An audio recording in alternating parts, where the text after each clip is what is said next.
Je n'ai jamais conseillé à personne de changer d'opinion, non plus de changer ses yeux pour d'autres, mais apprenez à vous en servir. De même, pour vos opinions, rendez-les bonnes, non pas cherchant des opinions étrangères, jusqu'à ce que vous trouviez celle qui est vraie, car il n'y en a point qui soit vraie. Nul n'a eu, nul n'aura jamais une idée vraie. Mais il y a une manière vraie d'avoir n'importe quelle idée, et c'est de voir les choses au travers. Nos idées sont nos lunettes. Il est bon d'avoir quelques lunettes pour considérer l'apparence de la planète Mars. Mais gardez la sagesse dans vos jugements sur la planète Mars, cela ne dépend point de votre lunette.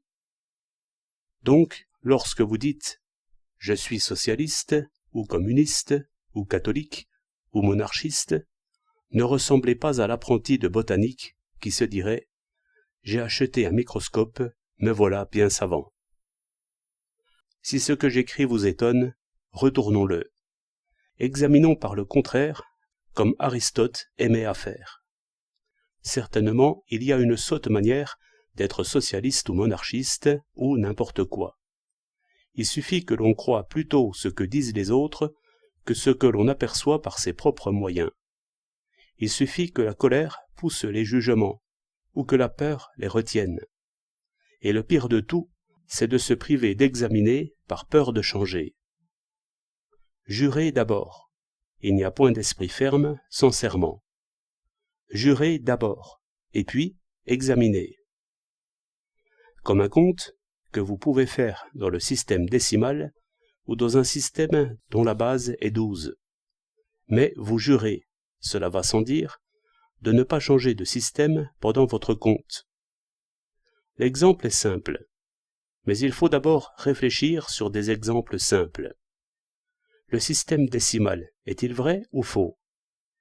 Voilà une question ridicule, car ce n'est qu'un moyen de saisir les quantités dénombrables. Et l'on rirait du physicien qui rapporterait quelque expérience d'après laquelle le système décimal devrait être dit faux. Puisque vous surmontez sans peine cette sottise-là, pensez qu'il y en a sans doute d'autres du même modèle, mais plus enveloppés.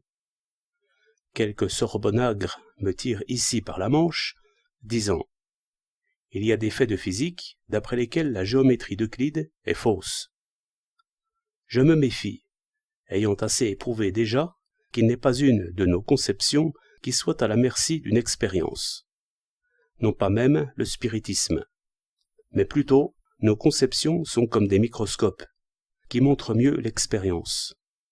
Seulement, il faut savoir s'en servir, ce qui n'arrivera jamais si l'on en change toutes les semaines. Que l'on soit communiste, monarchiste, catholique, ou ce que vous voudrez, on reconnaîtra l'héroïsme vrai en ce jeune homme que l'impatience d'avoir peur pousse à lever la main pour une mission dangereuse.